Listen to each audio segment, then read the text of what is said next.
喺香港法律界同娛樂圈交織嘅複雜舞台之上，一場備受矚目嘅官司正持續上演，主角就係知名藝人張柏芝同佢前經理人余玉卿。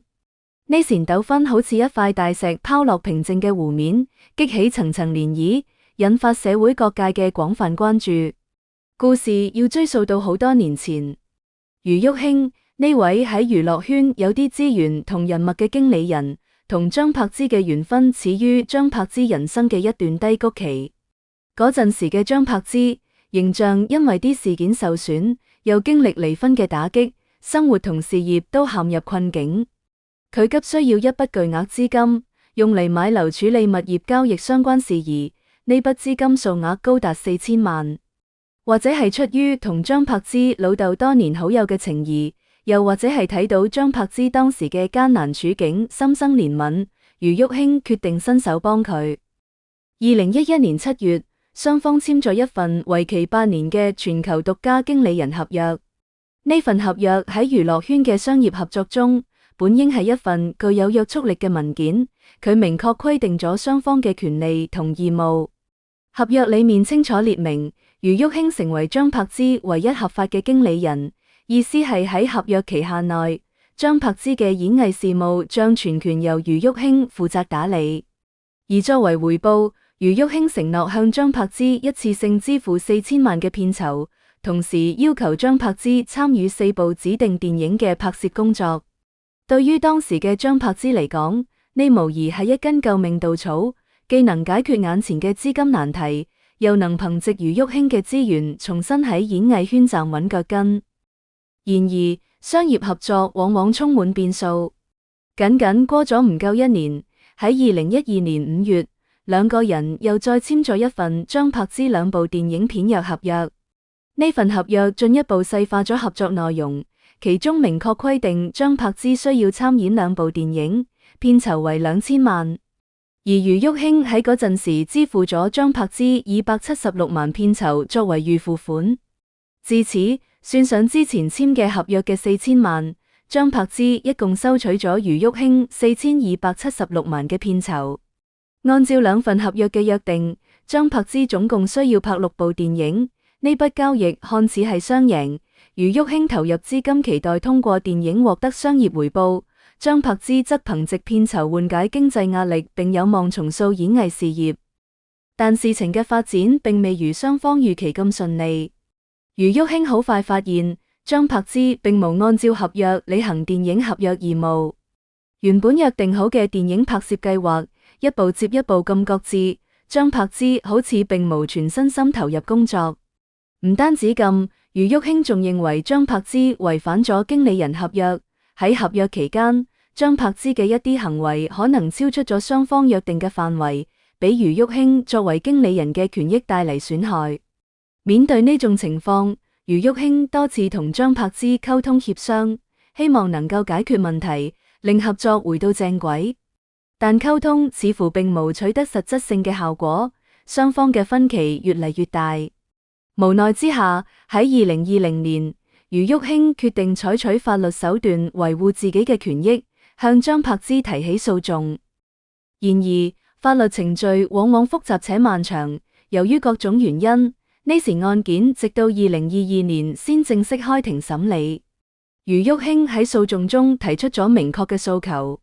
佢要求張柏芝賠償至少1276萬元，呢筆賠償金額係基於張柏芝未履行合約義務俾佢造成嘅經濟損失計算得出嘅。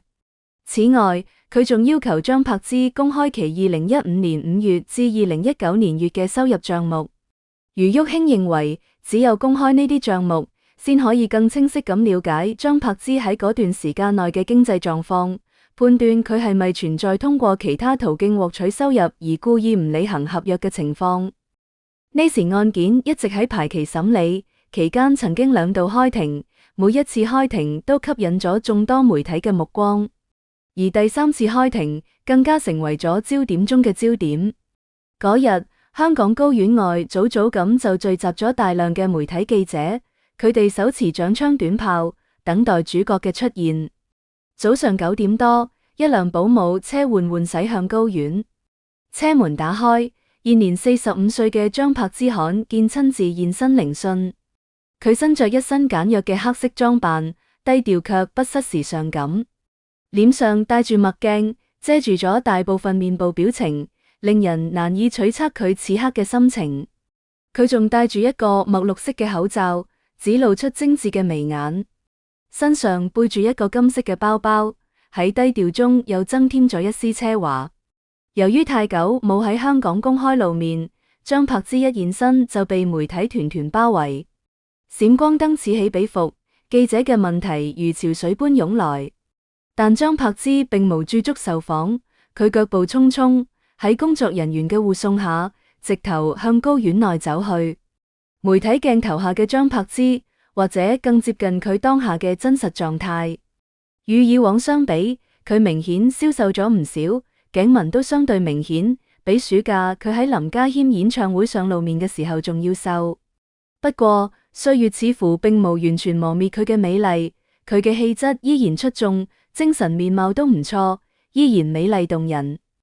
張柏芝此次出庭係受到辯方傳召出庭作供，所以佢本人必須要親自出庭。大概佢都清楚現場會有不少媒體或者其他人士在場，所以佢都加強咗保安工作，陣仗着實唔細。驅車抵達高院後，佢身邊跟住兩男兩女，都係助理，其中兩個男嘅應該就係保鏢。呢兩個男嘅身材魁梧，都戴咗口罩，一直陪伴喺張柏芝左右幫手開路，小心謹慎咁保護住佢，唔俾閒雜人等接近。入庭之後，張柏芝以基督教形式宣誓，並且以粵語作供。喺法庭上，佢需要面對余郁馨方嘅指控，詳細陳述自己嘅情況，為自己嘅行為進行解釋同辯護。整個作供過程氣氛嚴肅而緊張，每一個細節都可能影響到案件嘅走向。喺法庭上，雙方展開咗激烈嘅交鋒，各自提出咗自己嘅理由同證據。余郁馨方面堅持自己嘅指控，佢詳細闡述咗同張柏芝簽訂合約嘅過程，以及張柏芝違約嘅具體表現。佢表示自己當初同張柏芝簽合約，完全係出於對佢嘅信任同幫助，冇諗過會遭遇咁嘅結果。佢提供咗合約文件、付款憑證等一系列證據，試圖證明張柏芝確實收取咗高額片酬，卻冇履行合約義務。而張柏芝呢一方喺庭上嘅回應則截然不同。佢聲稱同余郁馨並唔相熟，對於全球獨家經理人合約，佢質疑其屬於偽造。佢指出呢份合約冇第三方喺場見證，呢個令佢對合約嘅真實性產生咗懷疑。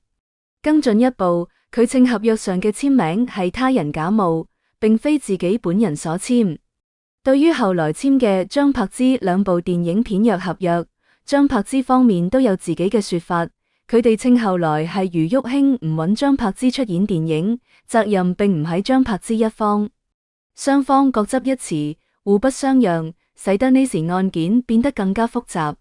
每一項指控同回應都涉及到法律條文嘅解讀同證據嘅認定，需要法院進行細緻嘅審查同判斷。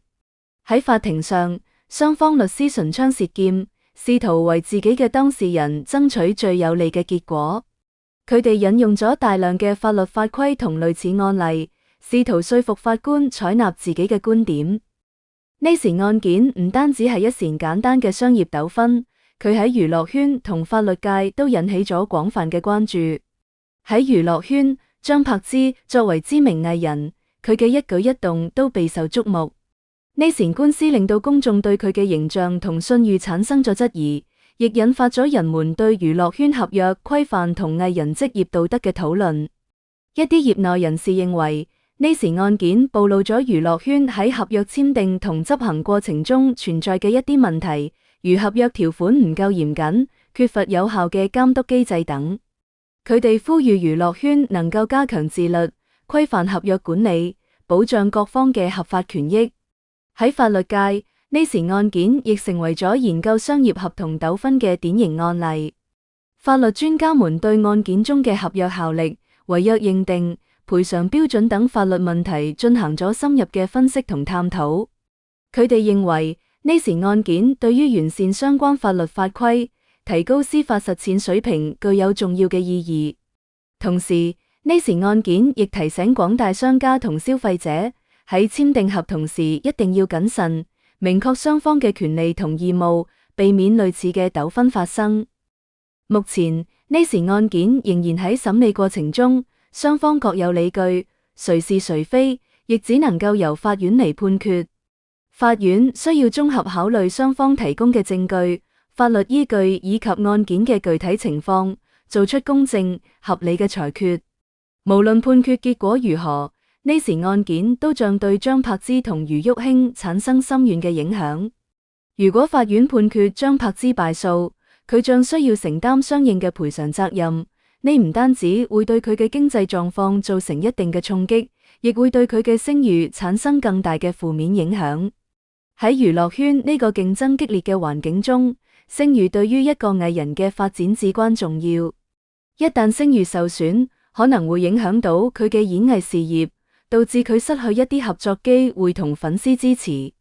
而如果余玉卿敗訴，佢唔單止無法獲得預期嘅賠償，仲可能因為呢纏官司耗費大量嘅時間、精力同金錢。呢個對於佢嘅事業發展都會帶嚟一定嘅阻礙。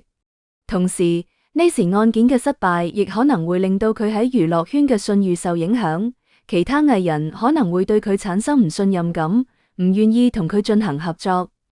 無論結果如何，呢時張柏芝同余玉卿嘅片酬糾紛案都將成為娛樂圈同法律界嘅一個經典案例，為後人提供借鑒同啟示。佢提醒住人們喺商業合作中要遵守契約精神，尊重法律。同時，亦促使相關部門加強對娛樂圈嘅監管，規範市場秩序，促進娛樂圈嘅健康發展。我哋只能夠耐心等待法院嘅最終判決，睇睇呢時持續多年嘅法律拉鋸戰將如何落下帷幕。好啦，以上係本期嘅內容。如果你鍾意我哋嘅節目，歡迎訂閱、點讚、轉發，感謝大家嘅支持。